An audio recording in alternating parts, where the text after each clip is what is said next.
So, good morning everyone to this 7 a.m. rapid fire abstract session. Welcome everyone. Let's get started right away. The impact of rapid recovery after cardiac surgery in patient survival on the patient survival 5 years following implementation of an ERAS program. Okay. Omar Mejia from Brazil. Okay, I thought Gabriel. Okay, Omar Mejia, please go ahead. Thank you very much. Thank you very much. Thank you for accepting my abstract. Objective of this study is evaluate the impact of rapid recovery on patients' survival 5 years after cardiac surgery. It is a prospective and observational cohort study following the implementation of the ERAS culture in a ECTS database hospital, with the only hospital in the South America. Cardiac surgeries performed 2018-2020 using the total core protocol is based on ERAS protocol, where interview via telephone. Rapid recovery was defined as hospital discharge within 5 days after cardiac surgery. Propensity score matching two groups, one with rapid recovery, the concept is less 5 days after cardiac surgery, and another without rapid recovery. The groups adjusted for 10 ECTS risk categories, low risk until high risk patients, and by the type of procedure. The primary outcome was all-cause of mortality, result were including Kaplan-Meier and Cox regression models. The result for 80 patients is evaluated. We have a higher incidence of stroke, AKI, atrial fibrillation, infection, and intubation time during hospitalization. It is more frequently in patients we remain at the hospital after 5 days. 301 patients were assessed by propensity score matching.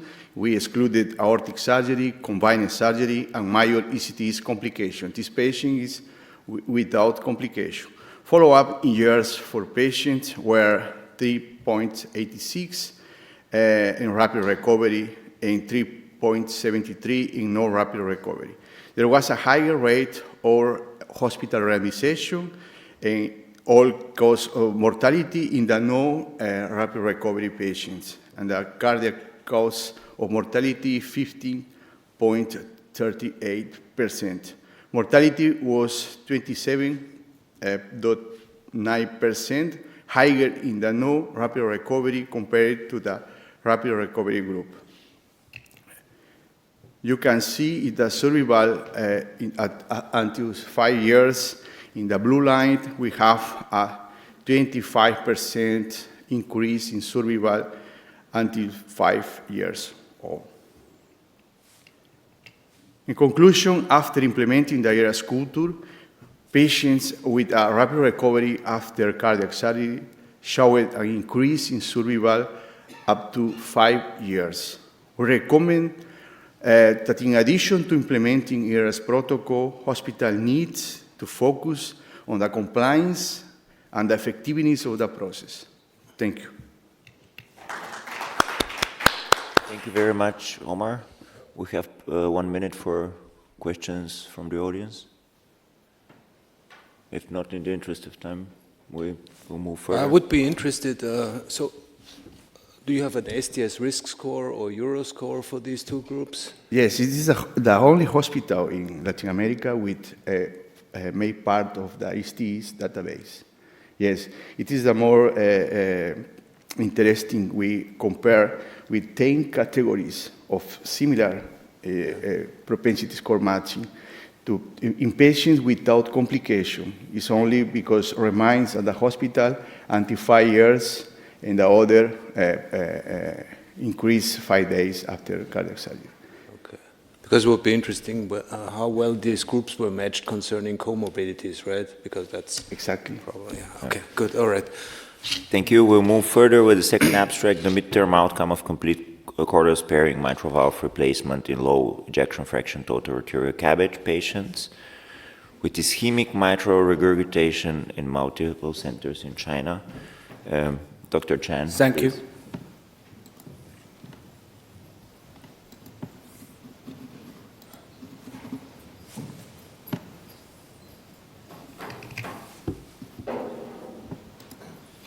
So I work with a few centers in China for our study. So China, not too many cases in total artery. We have a lot of low EF case in China. So for this type of low EF patient, 15% to 20% associated with moderate to severe or severe IMR. So how to do that? Repair or replacement? So this is the strategy of the arterial grafting in low EF. So this object is evaluate clinical outcome or complete preserved cold structure mitral valve replacement with low EF total arterial myocardial revascularization in China. So we have a selected patient, not EF is less than 40. So we just Doppler island test. So, the bifurcation of a radial artery, there's a calcification in a radial artery. So we need to check the ultrasound. So we also checked bilateral mammary by CTA examination before surgery. So, this is our open, we have the mammary and radial artery open, pedicle, no touch. So we do this case is on pump, absolute on pump, We cool to the 28 to the 30 degree. We use their needle cardiac pressure. We need to ultrafiltration each case when IBB MAP is less than 60. Before stopping, we need to put the balloon pump in. So how to do the complete preservation of cord? And so my doctor draw the picture. Yeah. So I do surgery. So we have good data. We work over different hospital. We have good data.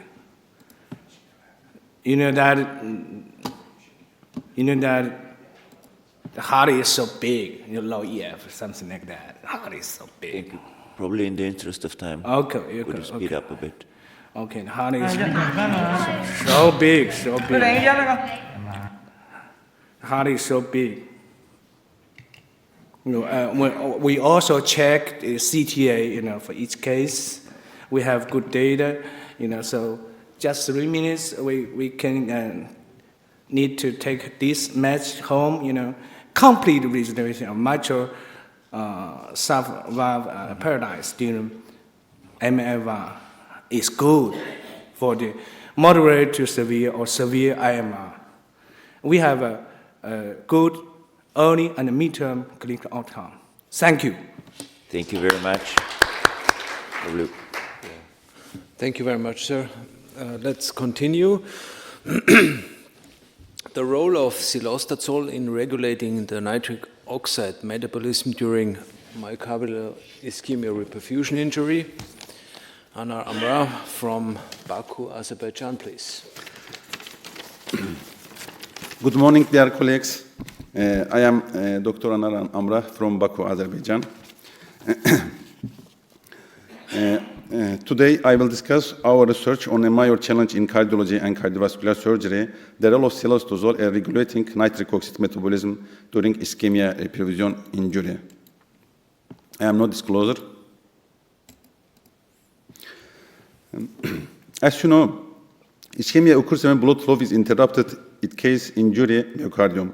During reperfusion, This damage continues, and some cases reperfusion can cause more damage than ischemia. This is common after myocardial infarction or during cardiac surgery. Reducing this injury can lower mortality and morbidity rates. Nitric oxide is crucial for blood flow, oxygen delivery to the heart, but asthma blocks nitric oxide. Silastazole, a drug with vasodilatory, anti-inflammatory, and antiplatelet effects. This purpose if our study, if silastazole can lower asthma levels, increase nitric oxide, and protect heart from ischemia reperfusion injury. This study performed in 24 rats. They're divided 3 groups: silastazole group, control group, and ischemia reperfusion group. Ischemia reperfusion group performed 45 minutes ischemia and 180 minutes of reperfusion. Silastazole group given 2 weeks before undergoing the same procedure, silastazole perioral. Blood samples were taken, measured nitric oxide and asthma levels from right atrium. This photo shows the heart after methylene blue injection. As you see, the LED area remains uncolored with blue, showing it's a ischemic zone. Asthma levels in the control group were low. Ischemia reperfusion group asthma level increased, but silastazole group asthma levels decreased statistically important level, showing a positive effect of silastazole is reducing asthma.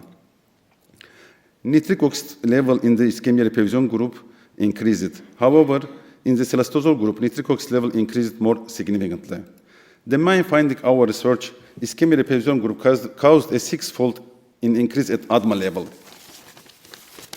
Silastazole group reduced asthma level 2-fold compared to the ischemia reperfusion group. Nitric oxide is level increased more than the silastazole group. This that silastazole positively affect nitric oxide levels, reducing asthma. In the conclusion, ischemia reperfusion injury remains a major challenge in cardiology and cardiovascular surgery. It has been previously shown that silastazole shows promise in preventing cerebral ischemia reperfusion injury and has positive effect on the animal model of heart ischemia reperfusion injury. Our study found that silastazole reduced asthma and increased nitric oxide level, which may help prevent heart damage from ischemia reperfusion injury. Silastazole can be useful in ischemia reperfusion injury in the future. Thank you for your attention. Thank you so much. Very interesting study. Are there any questions from the audience? Probably also for the interest of time, we'll move further with the next abstract, left atrial appendage occlusion in patients undergoing robotic-assisted coronary artery bypass. Massimo Baudo from Lankenau in Philadelphia.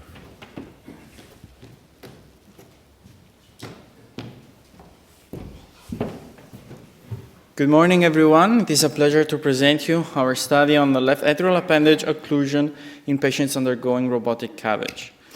I have no disclosures except working with my mentor, Dr. Torre Grossa.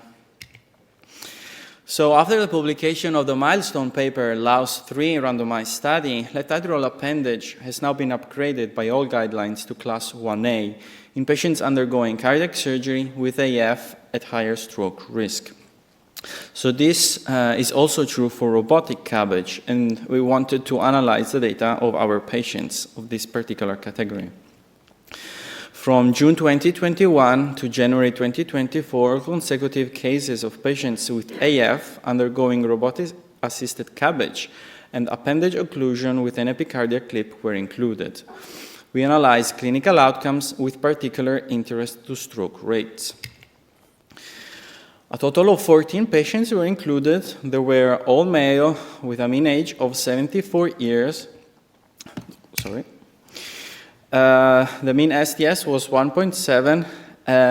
All of the other characteristics can be seen on the table on the left. In particular, there were 3 patients with prior strokes. 70% had paroxysmal AF, while the remaining 30 non-paroxysmal AF. Mean CHADVA score was 3.4. All patients received a LITA to LAD anastomosis. There were excellent flows at TTFM, and success at closures was 100%, confirmed with TEE. There were no conversions and no transfusions. Postoperatively, there were no strokes, no bleeding, no MIs, no new pacemakers, and 3 patients suffered from postoperative AF. However, only one was only one was discharged in AF. At 30 days, there was no mortality. At a median of almost or more than 8 months, there was only one death due to cancer. So no cardiac death, no repeat target revascularization, no acute MI, no stroke, and more than 40% of patients were off anticoagulants. So in conclusion, this study has shown a very good early outcomes, also under stroke prevention. However, of course, longer follow-up time and more patients will be required to confirm these outcomes. We would like to highlight, however, that in order to perform this procedure and obtain these excellent outcomes, this can only be achieved and be feasible in the hands of a dedicated and trained team. Thank you for your attention. Thank you very much. Any questions? I would like to know where is the location and the size of the port that you need for placing the atrial appendage clip? So it is basically, the image, it is basically on between the third and fourth intercostal space. It is a small incision, a few centimeters, put inside. It is a 12 millimeter, Yeah. 12 millimeter port with air seal, and generally 4 or 5 intercostal space, axillary line anterior. We put the insuflatable bag, we pull up the chest, just up the spine, and while we are doing the clip, the bag is insufflated to move a little bit north the chest. The clip comes there, I manage the clip with the robo and we deploy, and then once we are doing the robotic part, the coronary part, the bag gets desufflated and we have the anterior portion of the chest. I just wanted to know, did you do any ablation procedure as well? Or? Excellent question. I wish, let's say like this, I hope soon to adopt for selected type of patients the possibility to offer a posterior wall treatment of the left atrium. I can tell you that generally, if you come in our OR with AFib and coronary, I convince you to get a sternotomy and get you a maze and revascularization. But generally, these are patients a little bit on the sicker side. So what's the difference between the robotic and thoracoscopic? Because we do a lot of conversion procedures, and the thoracoscopic also seems quite good. Very good option. I think like you can do it.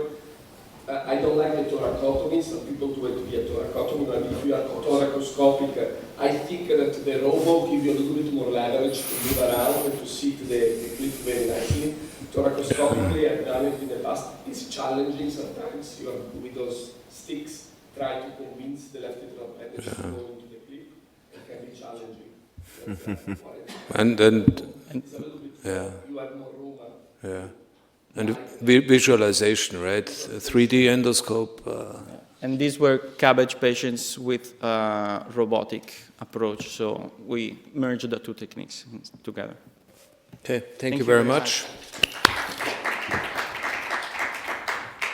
Next is Johannes Fischer from Jena.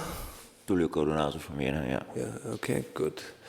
Percutaneous coronary intervention compared with the age-matched general population, a meta-analysis of reconstructed time-to-event data. Please. Dear Chairman, ladies and gentlemen, there is 2 classic ways to a patient with coronary artery disease to develop myocardial infarction. So we have a patient that the situation number 1 is when a patient has a non-obstructive lesion and it will result in a rupture of this block. And the situation number 2 is when a patient has a flow-limiting lesion that will show a progress of the atherosclerotic procedure, and that will also result in myocardial infarction. What we know, so the literature showed to us that around 85% of the myocardial infarction comes from the situation number 1, and just around 15% come from the scenario number 2. And this situation explained to us why we have 2 different kinds of outcomes for the 2 different invasive therapies that we have. So PCI treats just the flow-limiting lesions. On the other side, CABG treat both the flow limiting and the no flow limiting because we provide surgical collateralization. And that's why in the long run, CABG can reduce myocardial infarction and improve survival. To show that, we performed a systematic review and meta-analysis, including patients who received CABG, and compared these data with the age-matched general population in specific regions in the world. And we could show that the patients who underwent CABG, they can present a better survival in comparison with the general population that was also age-matched. And the idea from this study is to perform the same thing for the PCI patients. So we would like to assess the potential prognostic impact of PCI in patients with coronary artery disease, compare PCI and the age-matched general population. To do that, we based on the main guidelines for systematic review and meta-analysis, that's Prospero and Prisma. We researched, we took a look in 3 different databases. We did the study scan and the data extraction with a team of different investigators, and we used a technique that we could reconstruct the time to event data to perform this analysis. We had in the beginning around 2,700 studies. We end up with 3 studies, and that's the overall Kaplan-Meier showing that the patients who underwent PCI when compared with the general population, they have a worse survival. Doing some sensitivity analysis, so the first image in the top, you can see that's a 2-stage meta-analysis that we can address the hazard ratio in an individual form. It could show the same findings, and in the bottom, that's a leave and out analysis showing that if you exclude the study, you have the same findings. So our conclusion that although supported by only few studies, so patients with coronary artery disease who undergo PCI, they appear to have a long-term survival, a worse long-term survival compared with the age-matched general population. Thank you.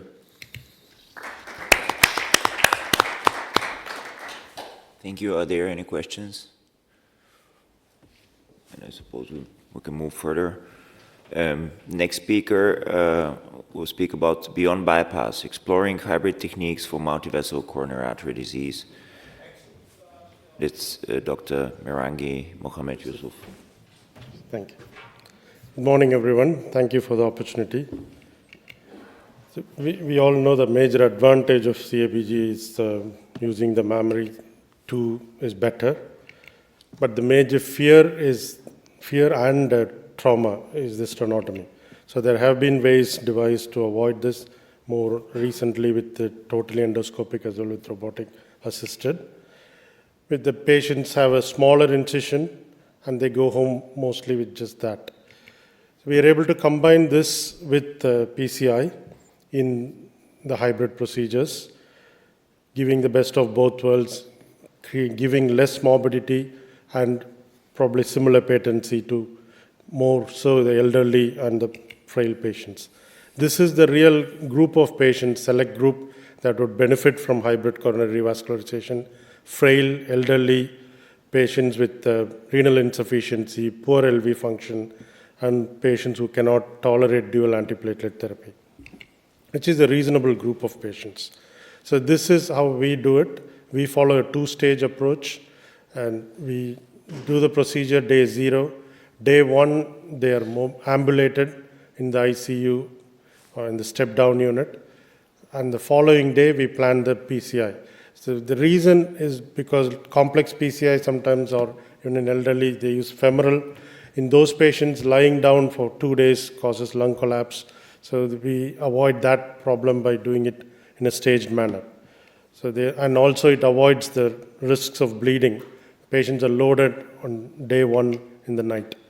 So the advantages of this 2-stage procedure, there's no hybrid theater required, chest is not split, and the cardiologist has, they can do complex PCI without any problems because the lima is protected. And we always shoot the lima and the rima if it is done to check patency. This is one such horrible left main where following our lima to LAD, they did PCI. This was a wonderful result. This is about 5 years now, patients still doing well. Bilateral mammary, again. So this is our group of patients over the last 7 years, 183 patients. So we had mean age 61, predominantly male. About 35% of them had moderate to poor LV. Euroscore, again, about 20% had more than 5 Euroscore, mostly diabetics. So in this group, almost half of them have been robotic assisted, which we started in the last 5 years. Prior to that, it was minimal invasive. With more and more of our patients having multi-vessel coronary artery bypass surgery using robotic assist. We are doing less hybrids now, but we still continue to interact with cardiologists and do as much as possible to patients. So as you can see, 70% had single distal anastomosis, and about 30% had more than 2. Length of ICU stay varied from 2 to 4 days, because a lot of them were elderly and patients with comorbidities. In-hospital mortality was 4%, mainly because of that group of patients. So we can conclude from this review article published a few years ago, hybrid procedures, hybrid coronary revascularization reduces incidence of MACE both in the early postoperative and late postoperative, as opposed to CABG or multivessel PCI, which is different. So that we are able to treat more patients, maximizing the spectrum with all the advantages of minimally invasive procedures. It proves to be an economic benefit in the midterm as well. Thank you. Thank you. Very interesting study. Are there any questions? Okay. Thank you. I think so. Thank you. Yeah, very good. Next study is also on hybrid coronary revascularization in patients with multivessel disease. From Berlin, Ala Abdel Yeah. Good morning, everyone. Thank you very much for the invitation. I would like to present you our data and experience in hybrid revascularization at the German Heart Surgery in Berlin. How can I click for the next one? Here. Okay. So there's no big change in the guidelines in the last year. It still have a 2 A-class recommendation for hybrid revascularization in patients with a high-risk profile. This concept was introduced in 1996. Since the improvement and the development in the interventional field and the low rate of the restenosis of the stent, it became actually a good alternative for conventional surgery in high-risk patient, but the limitation, what we know, that we need like big center with a good trained surgeon for minimal invasive CABG surgery. This is what our colleagues showed before. The benefit of the hybrid revascularization is fast recovery, short hospital stay, avoiding sternotomy, and to have good long-term follow-up.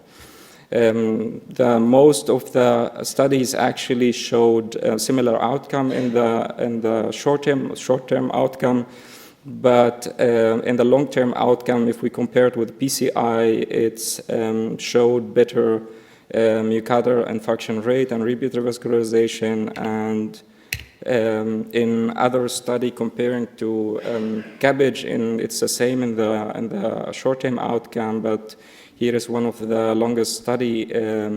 After 10 years outcome, CABG still actually superior, but hybrid revascularization, according to the patient quality, it shows almost similar results.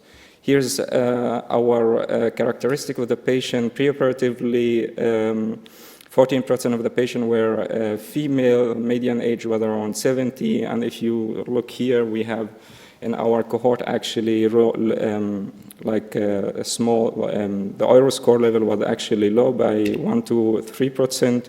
Here is the status of the CAD.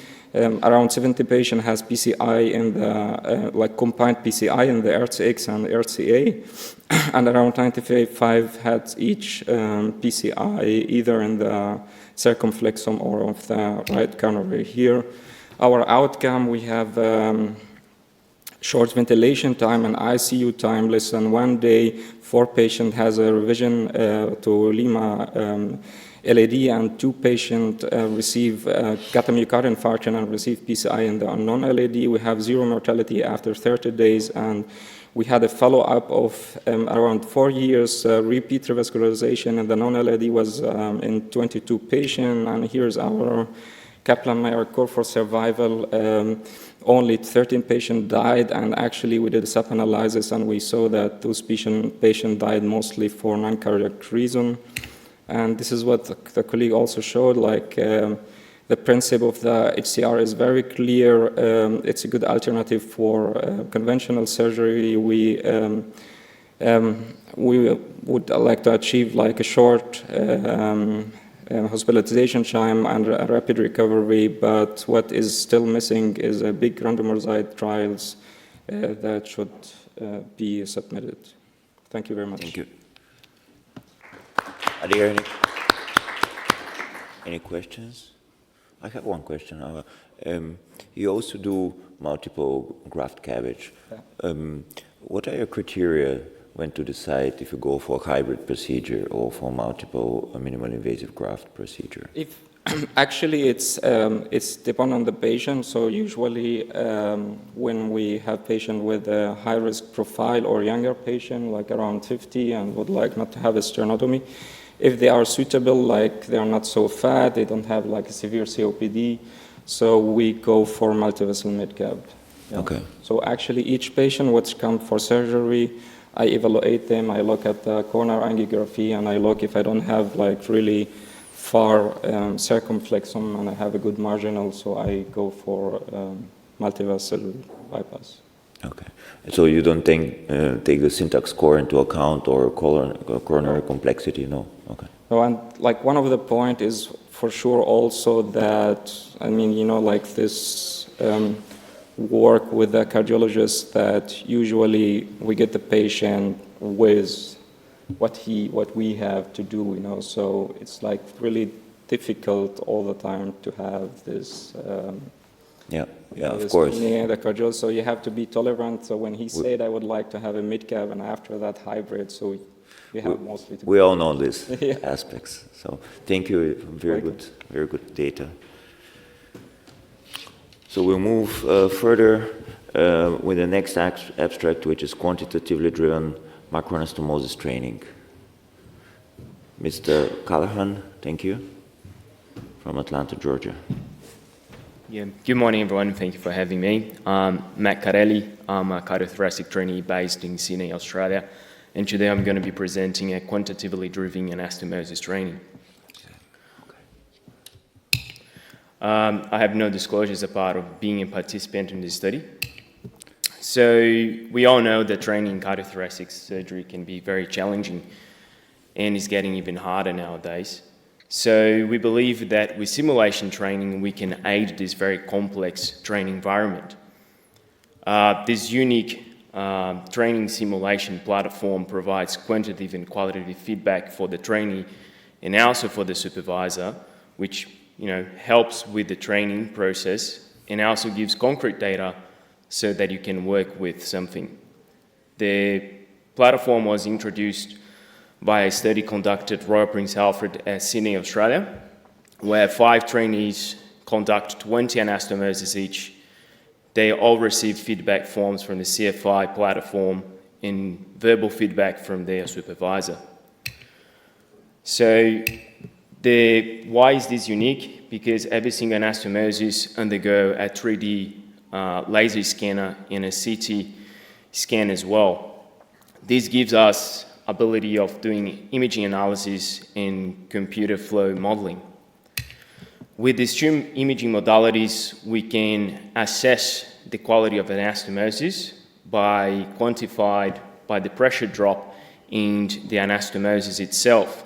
So if there is a big drop in pressure, it's a bad anastomosis. If there is no pressure drop, it's a good anastomosis, as highlighted by the red graph.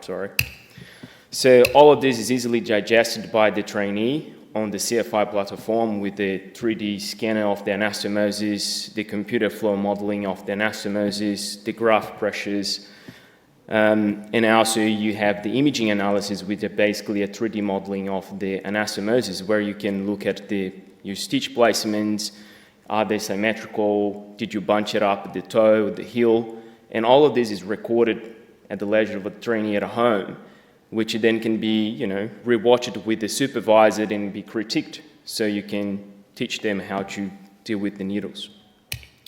The study showed good data, which senior trainees had good technique to start with, but they improved their time efficiency, while junior trainees had bad techniques and improved throughout the study and also improved their time efficiency. Overall, we believe this will assist you learning coronary anastomosis. It provides rapid and quickly quantitative and qualitative feedback and gives supervisors confidence to delegate clinical cases to their trainees in theatres. So if anyone wants to be part of this study, please let us know. Thank you. Thank you very much. Any questions? Could you give us an estimate of how many anastomoses performed here are necessary to get to proficiency? I wouldn't use the word proficiency because or comfort level or confidence. Usually trainees, they have a feedback that after the 10th anastomosis they were confident to perform in theatres, depending on their training of level beforehand. Also that goes with the supervisor of saying, you're ready to go and move on. So when I participate in this, my supervisor said at the end, it's like, you good, you can stop, let's go to the operating theatres and, doing the real patient before trying the first time on the real thing. Have you compared the quality of trained trainees after doing more than 10 anastomosis on your device with those of experienced surgeons that would also do their first anastomosis on their device, just to compare? Yeah, so we have had senior surgeons performing anastomosis, and we have quite a famous surgeon in Pascus doing a couple for us, which we will run analysis as well, so that we have at least a baseline of what should be good and use those video clips to train the students as well. A great study. I'm very impressed. Thank you. Thank you. Thank you very much. Thank you very much. Okay, Sleiman Sebastian Abul Hassan from Novasol, Poland, will tell us about the impact of different antiplatelet therapy strategies on the outcomes following CABG. Good morning, everyone. Thank you for being here. It's a privilege. As we all know, those are my disclosures, as recent guidelines stated that low-dose aspirin is recommended. However, they also said that higher dose of aspirin is associated with improved patency. Whereas for the DAPT, it may be considered to reduce failure in patients with chronic coronary syndrome. We aim to study this between 2014 and 2022. 1,782 patients were analyzed with multivessel disease. Of those, final analysis was 1,400 patients divided into 3 groups. We applied propensity score weighting and obtained 411 triplets. Following up data were retrieved from National Healthcare Registry and were available for all patients. Moreover, we retrieved 311 angiograms at follow-up. Long-term outcomes investigated were myocardial infarction, repeat revascularization, stroke, all-cause mortality, and MACE, and graft patency.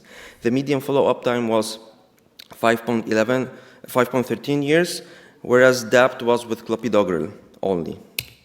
So those are baseline characteristics. All variables were included in the propensity score weighting, baseline operative and postoperative medication too. So after weighting, standardized mean difference was good. Patients were well balanced. Those are long-term outcomes.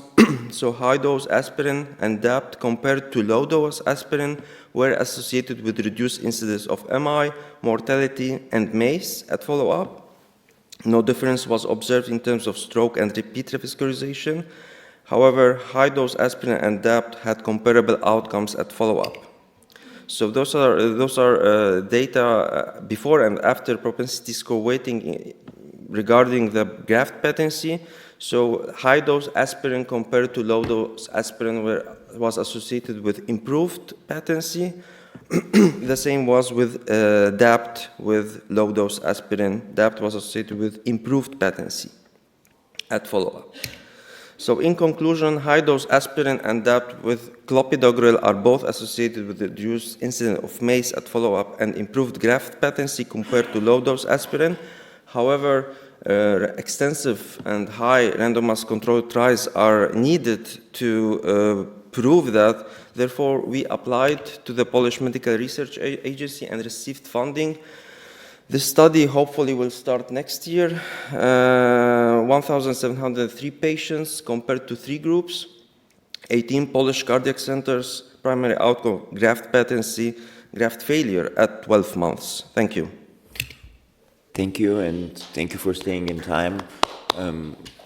I suggest to keep the questions for the end, as we have to move further in order to finish on time with, I suppose, Omar, and who will tell us about the delirium in frail patient, its incidence, prognostic factors, 1-year follow-up after cardiac surgery. Thank you, my fellow Fabiani Goldun-Kamp. It's an interesting finding in this patient, frailty patient.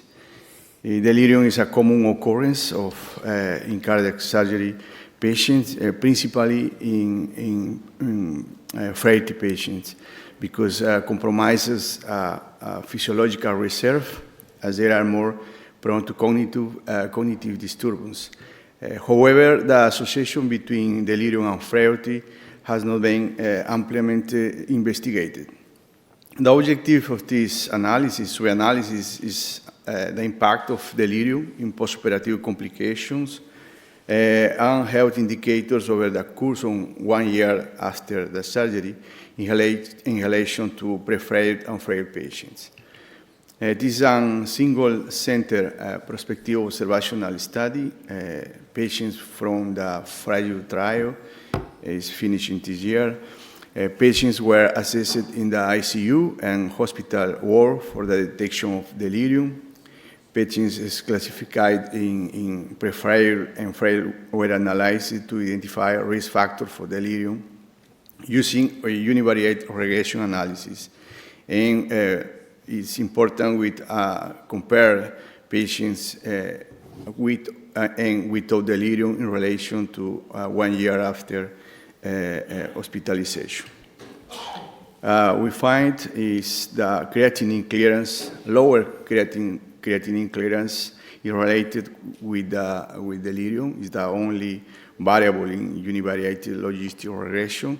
And in the variables of the intraoperative and postoperative surgery is a permanent mechanical ventilation time, ICU length of stays, permanent hospital length of stays too, and units of red blood cells transfusing in ICU related with delirium. In relation to the patients after 1 year to frail or pre-frail patient in groups with delirium and without delirium, we haven't reduction, we haven't difference between patients with delirium or no delirium related to recovery of frailty or pre-frailty categories. In conclusion, a single prognostic factor identified in this analysis is related to delirium in preoperative phase is a lower creatinine clearance. The permanent ventilation, mechanical ventilation on ICU permanency at the hospital and longer hospital stays and increased need for blood transfusion is related with this status of the patient. However, both groups showed an improvement independently of delirium, improvement in frailty status over 1 year. Thank you. Thank you very much. Thank you. Simo Baudo again, robotic cabbage in patients with low ejection fraction.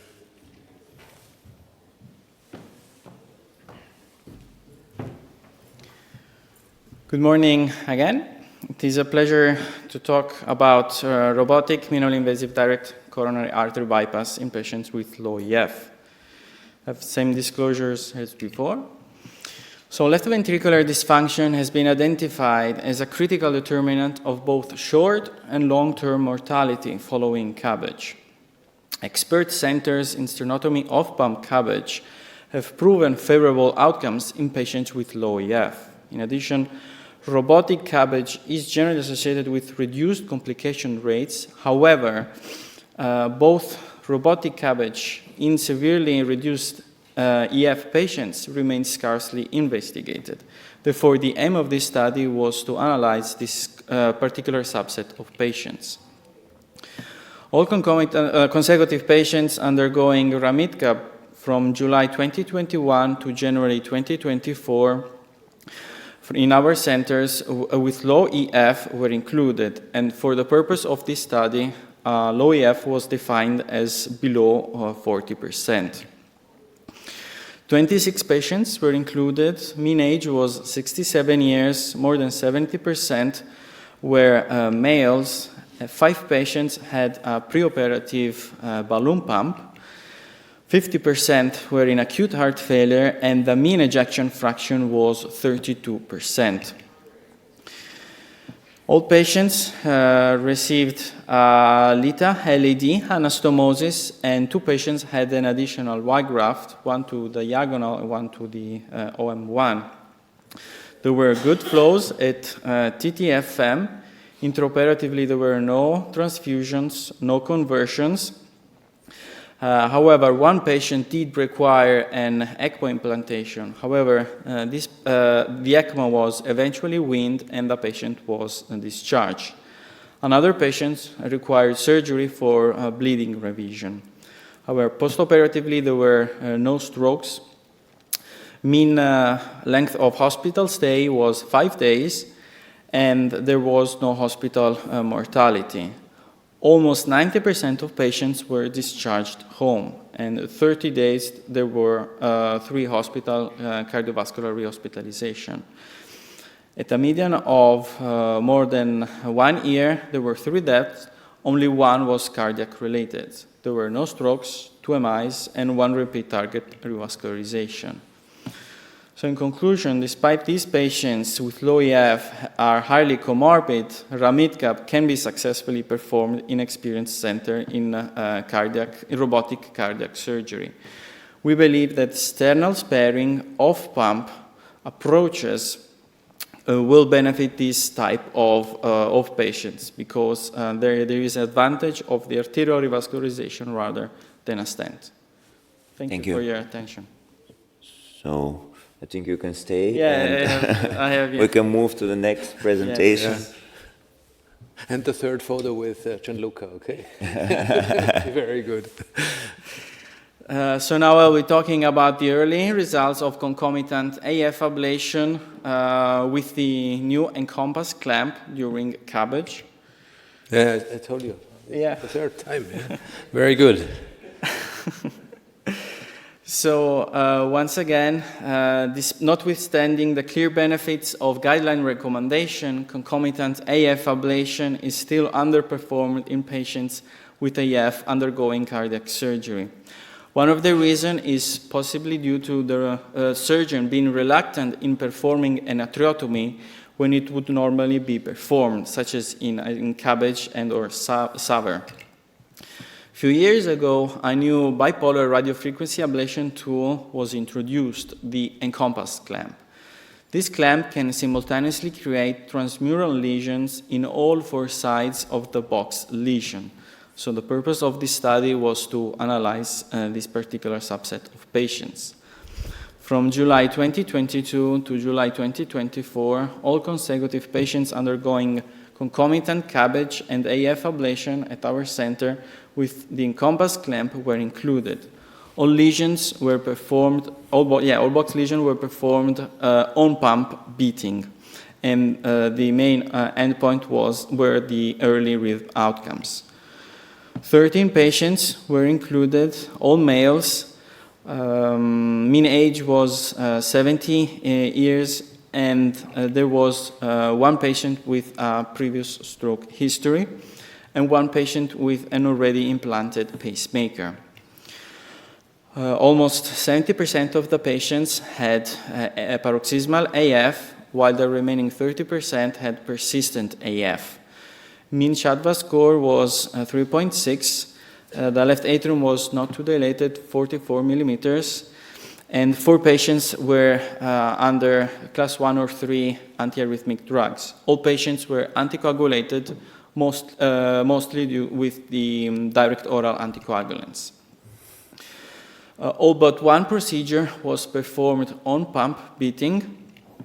However, postoperatively, there were no strokes, no bleeding requiring surgery, no new pacemaker, and 4 patients suffered from postoperative AF. However, only one was discharged in AF. Hospital mortality was 0%. At a median of almost 6 months, there was 1 death, but this was due to renal causes. There were no strokes, no MI, no repeat target revascularization, and all but 1 patient were in sinus rhythm, except for the patient who already had a pacemaker. More than half of the patients were off antiarrhythmic drugs, and 1 patient was off oral anticoagulation. So in conclusion, this study has shown good, very promising early rhythm outcomes with this new clamp. We strongly believe that this clamp has the potential to increase the acceptance of concomitant AF ablation, as an atherectomy is not required and can easily create a box lesion. Thank you. Great, thank you. And we can move on with your fourth, yeah. Yeah, so I will be giving this presentation on behalf of Dr. Torregrossa. He should have given this presentation, but he's a moderator in the other room. So this is his early experience on TCAP patients. These are his disclosure. I have no disclosures to... The reality is that we are not, we should... Sorry, okay. So MidCAP is currently an excellent and very useful technique as a revascularization strategy. However, it doesn't come without certain drawbacks. The skin incision is definitely small, but this can limit visibility and maneuverability. So it is not surprising that almost all patients receive just a single LITA to LAD anastomosis. This can be, other anastomosis can be performed, however, these remain very challenging. All of these drawbacks can be resolved with the use of a total robotic approach. So even if the skin incision is very small, the underlying thoracotomy can be quite extensive, and this can cause thoracotomy pain. In addition, this type of incision can cause significant complications in obese patients or women with large breasts.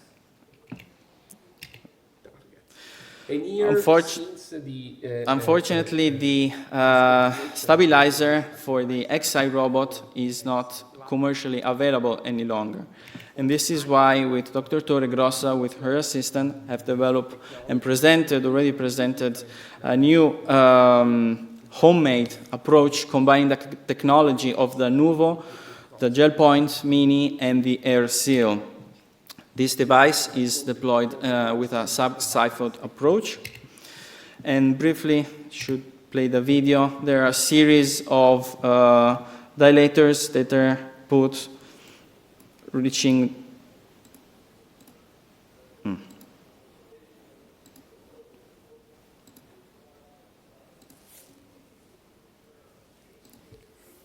there are a series of dilators that are put. I can briefly summarize it, and then eventually the Alexis is put inside, yes, like this, and the Nuvo is put inside the Alexis. The advantage of the robotic approach is definitely of being having the possibility to have the anastomosis right in front of you, as you can see, and can be more or less easily performed after dedicated training. So here is briefly the description of the patients. Total of 24 patients were performed. Mean age was 63 years. More than 90% were male. Ejection fraction was preserved, 60%. And cryonerve was given all patients for pain control. LITA LED anastomosis was performed, good flows, no conversions to sternotomy, no postoperative stroke, no dialysis. Mean length of hospital stay was 2 days. A quarter of the patients were discharged day 1. Basically at 30 days and follow-up, 3 months, there were no strokes, no mortality, no complications. So this early experience can definitely show how dedicated training in the field is required, but can achieve excellent outcomes. Thank you for your attention. Thank you. Great presentation. Okay, last presentation by Przemysław Tak from Krakow in Poland. Is on short and midterm outcomes of hybrid coronary surgery versus open CABG. Yeah, hello. Przemysław Tak from Poland, Krakow. I wanted to talk about the outcomes of our hybrid carotid artery stenting and CABG procedure. We think that's another way above the atrial fibrillation to address in terms of preventing strokes perioperatively. There are no clear guidelines for time and method of the management of the carotid stenosis. It can be done with endarterectomy or carotid artery stenting. We tried to assess the early and midterm results of this procedure. Here is our protocol. We screened every patient above 70 years old, and we've confirmed peripheral atherosclerosis in other arteries than carotid. We did carotid artery stenting in local anesthesia via femoral access. Then we proceeded with a neurological examination to prevent strokes before the cardiac surgery. The loading dose of clopidogrel was administered the same day after surgery. We continued DAPT for 1 month after discharge. We used telephone survey to check the follow-up with the MACE. And because the in telephone survey, we weren't able to contact every patient, and we thought that the survival data was not good, not proper. We also checked the national registry for the survival data. This is the preoperative data. As you can see, the patients are older and much more severe. They have more diabetes, more of them had chronic kidney disease. The Euroscore is significantly higher, and also perioperative data for CABG. This is early results for the in-hospital and 30-day follow-up. 3 patients died. 1 patient died because of heart failure after the surgery. 2 patients died because of sepsis after pneumonia. There was one non-fatal, non-impairing stroke in this group. We observed there was a very similar result in survival in 5-year period in the isolated CABG group and hybrid procedure. The 5-year MACE-free survival was 77.1%. We found only, from the comorbidities, we found only the low ejection fraction to worsen the outcome of the patients. Interestingly, symptomatic carotid stenosis and bilateral didn't affect the outcome for those patients. So in conclusion, we think the simultaneous carotid artery stenting prior to cardiac surgery can prevent strokes and in early and midterm period. Thank you. Thank you very much. We finished just in time. Thank you very much. If there is 1 minute for questions, if no. I wish everybody a very productive day and further nice conference. Okay, thank you all. Okay, super.